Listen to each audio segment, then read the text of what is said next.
কি গো, দরজা খোলো, দেখো আমি চলে এসেছি। আজকে এত দেরি হলো কেন? হাতে এত বড় থলি, কি আছে এতে? সেটাই তো, কি আছে বলো তো? এনাদের জন্যই তো এত দেরি হলো। সে তুমিই জানো, কিছু না কিছু তো তুমি আনবেই। বালতিতে জল আছে, কুয়োতলায় ভালো করে হাত পা ধুয়ে নাও। চাকরি সূত্রে তো শহরে একাই থাকতে হয়, সেই সোমবার ভোরে যাই আর শুক্রবার ফিরতে ফিরতে রাত। তুমি আর খোকন বাড়িতেই থাকো, তাই আসার সময় ভাবি ভালো কিছু নিয়ে যেতে। খুলে দেখোই না একবার কি আছে।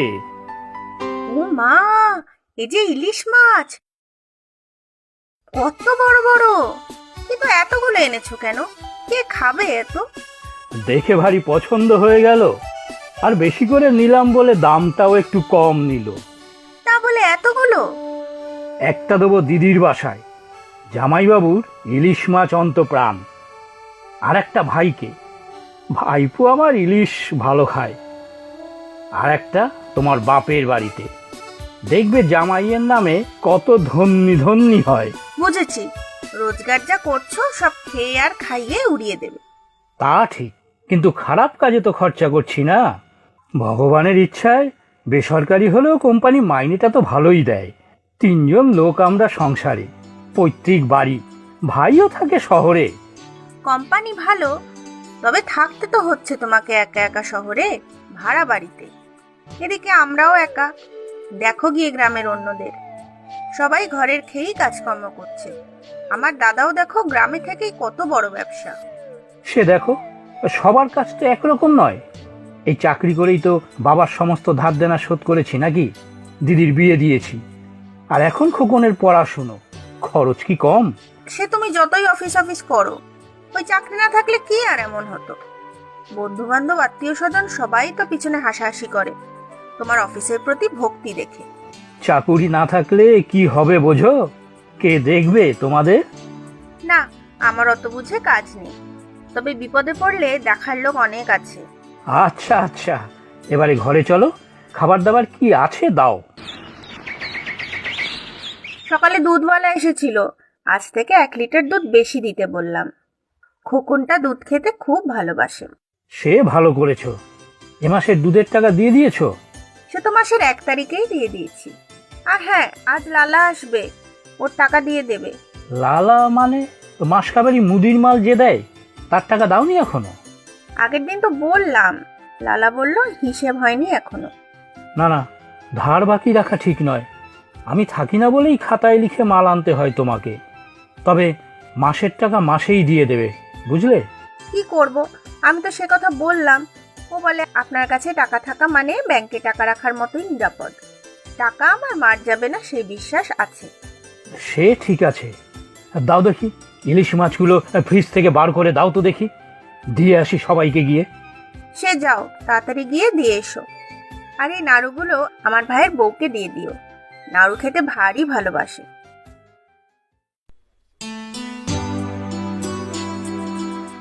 আজকে এত তাড়াতাড়ি ফিরে এলে?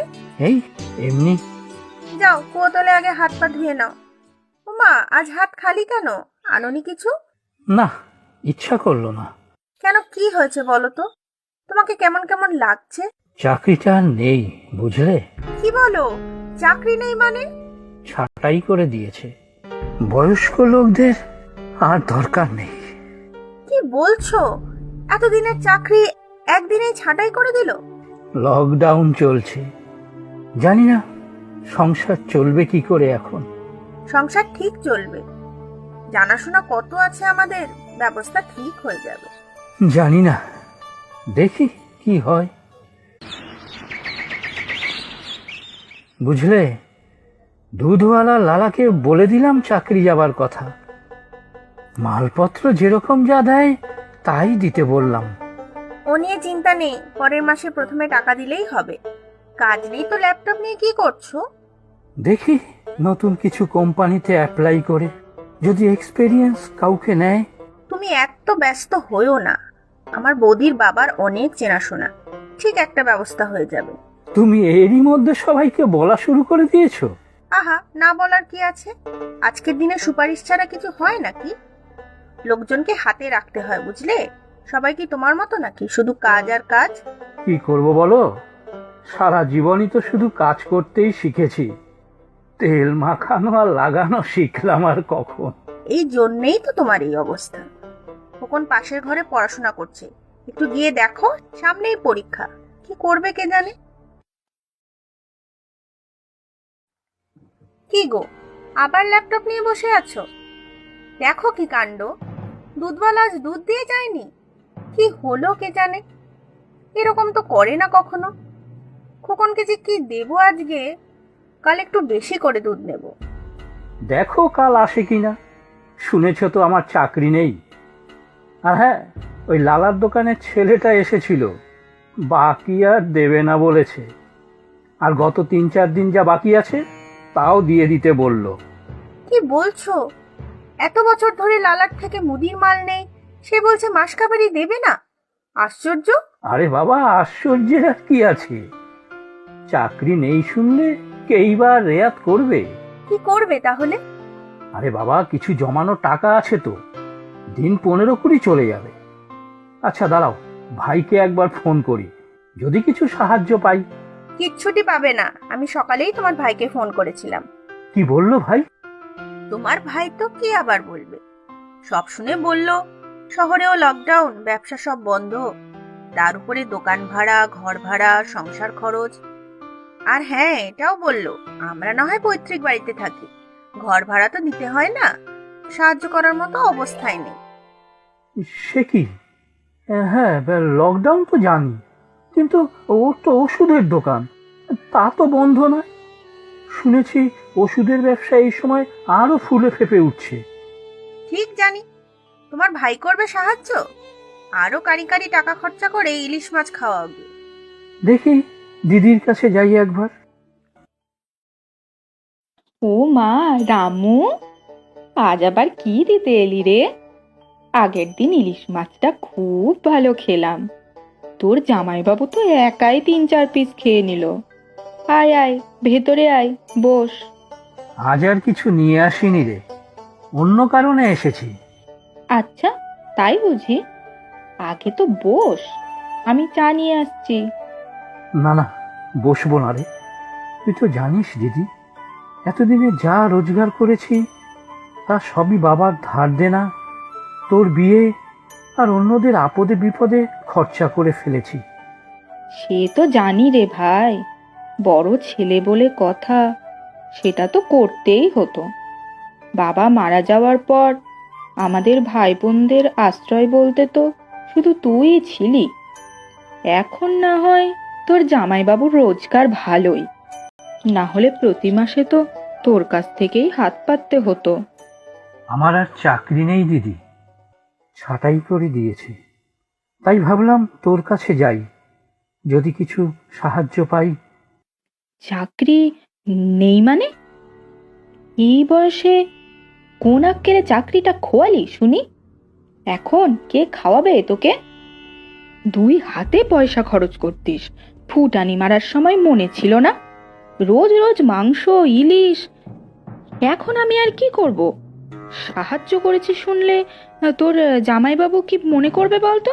ছি ছি ছি ছি ছি, কি লজ্জার ব্যাপার। সেটাই তো ভাবছি, জমাও তো নেই কিছু, তাই তোর কাছে আসা। সত্যিই তো, বাপের বাড়ির লোককে সাহায্য করেছিস শুনলে জামাইবাবু খারাপ মনে করবে, তোর কাছে সেটা লজ্জার ব্যাপার হবে। ঠিক বলেছিস দিদি। হ্যাঁ রে ভাই, তুই ভগবানকেই ডাক, দেখবি সব ঠিক হয়ে যাবে। আচ্ছা, আমি যাই এখন, ভালো থাকিস তোরা।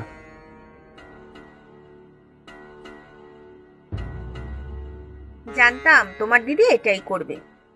তোমার থেকে সাহায্য নিতে, ধার নিতে তোমার দিদি জামাইবাবুর লজ্জা হতো না, এখন সাহায্য করতে লজ্জা পাচ্ছে। সত্যি তোমার পরিবারটাই মহান।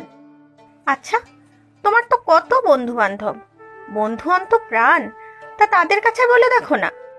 সবাইকেই একে একে ফোন করেছিলাম। কি বললো তারা? একজন সব শুনে বলল তারও একই অবস্থা, অন্যজনের আর্জেন্ট মিটিং, আর একজন বলল নেটওয়ার্ক প্রবলেম, কিছু শুনতেই পাচ্ছে না। আর তোমার প্রাণের বন্ধু কমল, তার তো শুনেছি অনেক টাকা। কমল তো হেসেই উড়িয়ে দিল, বলল ঠাট্টা করিস না, এখন কাজের সময়। বুঝেছি তোমার কেরামতি। কাল চলো সবাই মিলে বাপের বাড়ি যাই, কদিন থেকে আসি। বৌদির বাবাকে বলে একটা ব্যবস্থা করা যাবে। সে যাওয়াই যায়, তবে আমার আলাদা জায়গা একটু লাগবে, ল্যাপটপে বসে কিছু কাজ থাকছে। আমাদের বাড়িতে কি অসুবিধা, দোতলার ঘরটা তো তোমাকে ছেড়েই দেওয়া হয়, ওখানে বসেই না হয় চাকরির অ্যাপ্লিকেশন পাঠাতে থাকবে। খোকন আর আমার ঘর তো আছেই। এই দেখো বৌদি, কারা এসেছি। ও তোমরা, তা হঠাৎ করে খবর না দিয়ে? নিজের বাড়িতে আসবো তাতে আর খবর দেব কি, ওকেও জোর করে নিয়ে এলাম। এতদিন তো কাজের চাপে আসতেই পারতো না। তা দাদা কোথায়? বাজারে, আজকে আমার কিছু গেস্ট আসবে, তাই ব্যস্ত। কে আসবে বৌদি, ছোট পিসি নাকি? না না, আমার দাদা বৌদি আসবে, খুব চিন্তায় আছি। যা বড় লোক ওরা, আমাদের এই পুরনো বাড়িতে থাকতে পারলে হয়। দাদার আমার মস্ত ব্যবসা, সবসময় ফোন আর মিটিং। আচ্ছা এসো তোমরা, ওরা আসতে বিকেল, বড় গাড়িতে আসবে তো। আমরা কিন্তু থাকবো কদিন। তোমরা থাকবে নাকি? তাহলে তো মুশকিল। দেখো তোমার দাদা কি বলে। আচ্ছা, এই ব্যাপার, চাকরি গিয়েছে, তা এই বাজারে নতুন চাকরি জোটানো খুব কঠিন। তাই তো এখানে চলে এসেছি। বৌদি দেখো, যদি তোমার বাবাকে বলে। ও মা, সে হবে কি করে? বাবা এখন খুব ব্যস্ত, এবারে ভোটে দাঁড়ানোর কথা চলছে, জিতলে মন্ত্রীও হতে পারে। বাবাকে এখন এসব বলাই যাবে না। সে তো বুঝি, ব্যস্ত মানুষের ছোটখাটো ব্যাপারে না জড়ানোই ভালো। আচ্ছা, আমি কি ওপরের ঘরটা একটু ব্যবহার করতে পারি? একটু কাজে বসতে হবে। না না, ওপরের ঘর আমি গুছিয়ে রেখেছি, দাদা থাকবে ওখানে। কত কাজ ওর। কি গো, তুমি ইন্টারনেটটা চেক করে নিয়েছো তো? হ্যাঁ, ইন্টারনেট, পাওয়ার সাপ্লাই সব চেক করা আছে। তুমি না হয় নিচের ঘরেই থাকো খোকনের সাথে। আমি না বাড়িতে একটা কাজ ভুলে এসেছি, আমাকে বাড়ি যেতে হবে। তুমি আর খোকন না হয় এখানে কদিন থেকে তারপরে এসো। ও মা, এখনই চলে যাবে? আমি তো ভাবছিলাম চা করব। আগের বার যে চা দিয়ে গেলে, খুব ভালো, মকাই বাড়ি। না না, চায়ের আর দরকার নেই, মকাই বাড়ির চা খেয়ে আর অভ্যেস খারাপ করব না, চাকরি যখন নেই।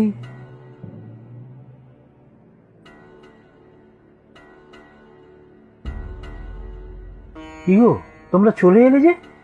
কদিন যে থেকে আসবে বলেছিলে। যা খোকন, ঘরে যা, আমি একটু পরে খাবার দিচ্ছি। কি হয়েছে বলো তো? তোমার চাকরি নেই শুনে সবাই পাল্টে গিয়েছে। দাদা, দিদি, বন্ধু বান্ধব, এমনকি আমার বাপের বাড়ির লোকজনও। এতদিন বড় গলায় যাদের ঢাক পেটাতাম, তারাই আমাকে অপমান করলো। আহা, হয়েছেটা কি বলো তো? কাল তোমার সঙ্গে যা ব্যবহার করলো ওরা, তাতে আমি লজ্জায় মাটিতে মিশে যাচ্ছিলাম। তারপর রান্নাঘরের যত কাজ, অতজন লোকের রান্না বান্না থেকে বাসন মাজা সব আমায় করতে হলো। খোকনকে পর্যন্ত খেতে দিল ওদের দাদার বাড়ির সবার খাওয়ার পরে। সারা রাত্রি কেঁদেছি আমি। আহা, কেঁদো না কেঁদো না। আমি আমার ভুল বুঝতে পেরেছি, কিন্তু কি হবে, এবার আমাদের পাশে তো কেউ নেই। কেন? আমি আছি, আমার অফিস আছে। মানে? মানে আমার চাকরি যায়নি, উল্টে প্রমোশন হয়েছে। এখন লকডাউন বলে বাড়ি বসে ল্যাপটপে কাজ করছি, বুঝলে? সবার সম্মান তার কাজের মাধ্যমে, আর কিচ্ছু নয়।